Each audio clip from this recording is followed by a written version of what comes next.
Hello, everyone. Matt Malatesta here with Matthew Ogle. It is the third installment of the Whataburger Team of the Week.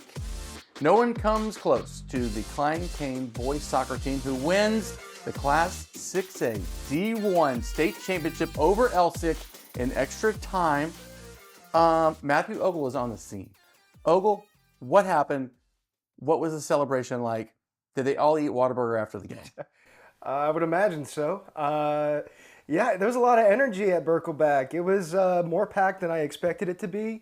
They brought plenty of vigor to the game, and honestly, the longevity, it speaks a lot to Coach Carrasco, the way he built this program up, and they were able to contend with Elsick throughout the entire game. I thought Elsick was going to win, but seems like Cain could go toe-to-toe through each point of the game, and obviously they ended up winning it all thanks to Parker Glenn. Awesome performance by him, very clutch. And yeah, Klein Cain, historic moment for them, winning their first ever championship. And if you didn't see it, go check it out on our Instagram. Alex Henson catches the moment.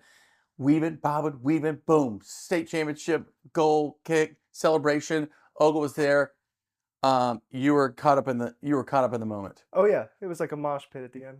All right, that is the Whataburger Team of the Week. The Klein Cain boys soccer team, congrats. Okay, so that's our Whataburger Team of the Week. So many other great teams and great performances across the state in boys and girls soccer, which was a big weekend. Right here in Houston, Stratford girls, had a tremendous season. First time ever to state. They fall just short, 1-0. That was kind of a heartbreaker. How did you see that game going? You were there. What was the ebb and flow of that game? Well, I mean, it was the first game of that Saturday, and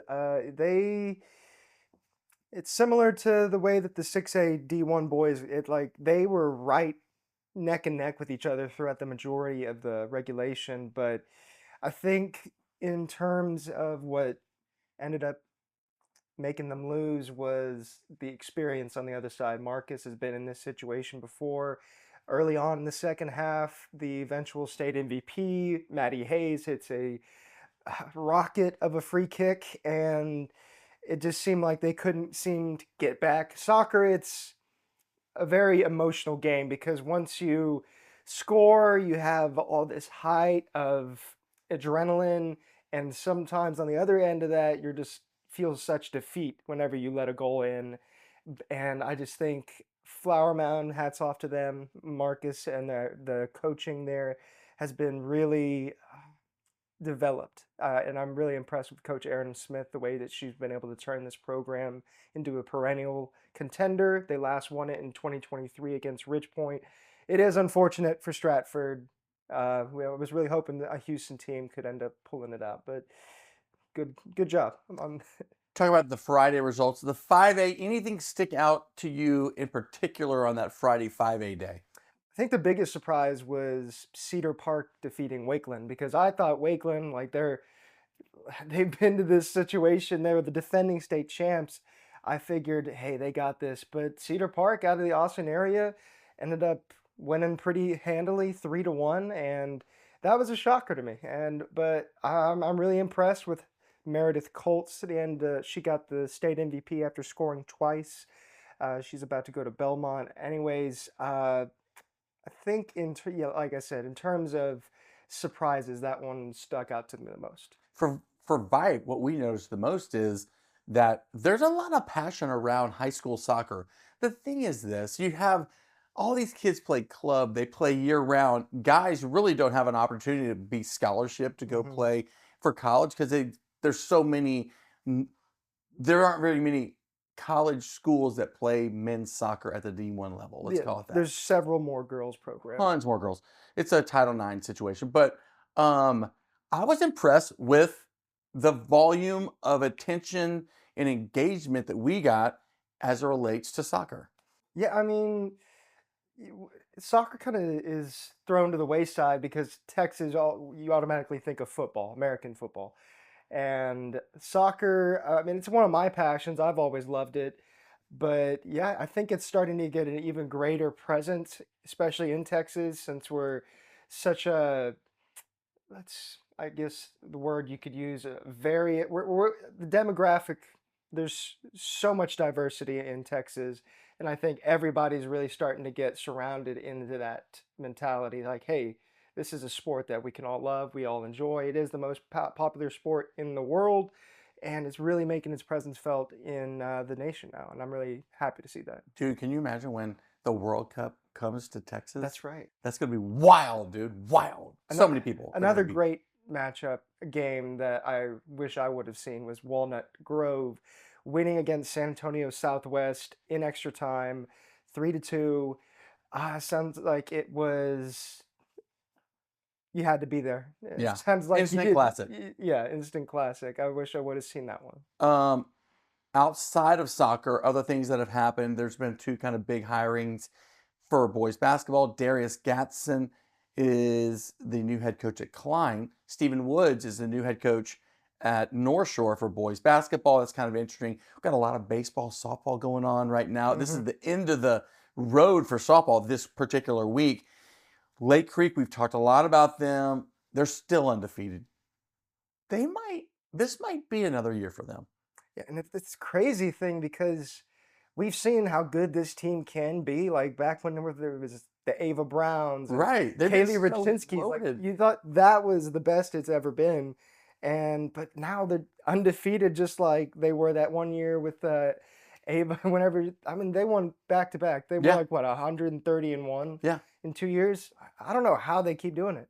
I mean, it's really impressive. Other teams of note that we've talked about is, Barbers Hill's really good, Katie's really good, Kingwood's, been solid. Baseball wise, we did not have the Woodlands ranked that high preseason wise because, we didn't know what they had coming back. They have a star that was hurt all last year, didn't really get to play. He comes back as a total difference maker. Plus, that district is really tough. The district is tough. They have kind of stubbed their toe the last couple of years in the district. This year, dominating the district. They've been undefeated in the district.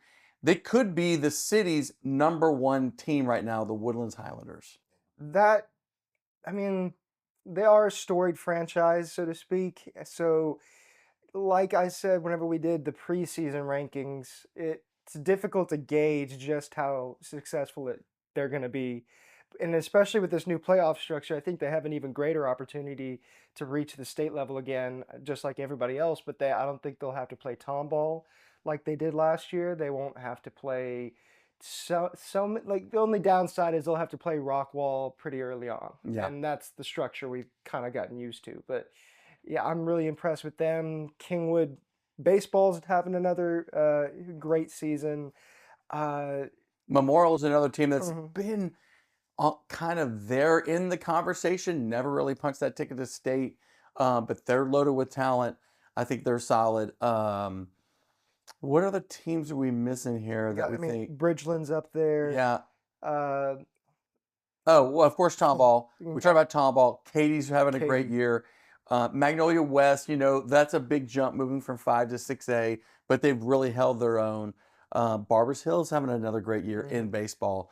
So it's kind of the same powers, but I'm anxious to see how this plays out with the new two, the two divisions of the playoffs. I like it. I know people are kind of up in arms about it. Some people love it. It's very controversial, but I think they're going to work the kinks out. It's going to be amazing in the next couple of years. They're getting to be there's more of a consensus of it because, like, asking, like, for instance, I was talking with the Flower Mound Marcus girls soccer coach Aaron Smith before the game, and I was just talking to her about the structure and the way that it's programmed is it gives more rest time. That's another added benefit to it because especially with soccer, and if you're playing these games that go into extra time, you're playing for 100 minutes at least. And if you're having to play games back to back days, like that's not a feasible option for these kids, and there's not a whole lot of recovery time.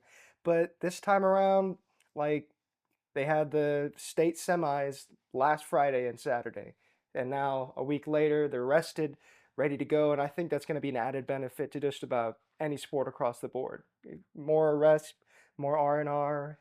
It translates to, I think, a lot healthier. Yeah, and I do think they're also going to work out the situation where state is going to be the state semis and the state finals might be they're going to try to work that out a little bit. That's one of the criticisms is Yeah. because you want the full state experience, Right.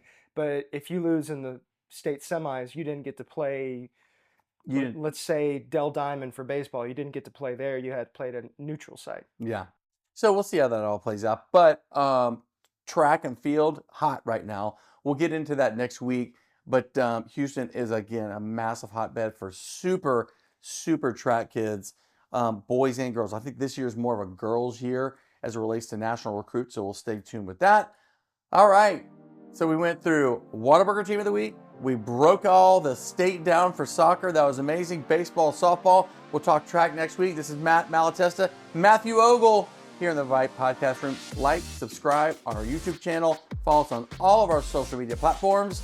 We'll see y'all at the game.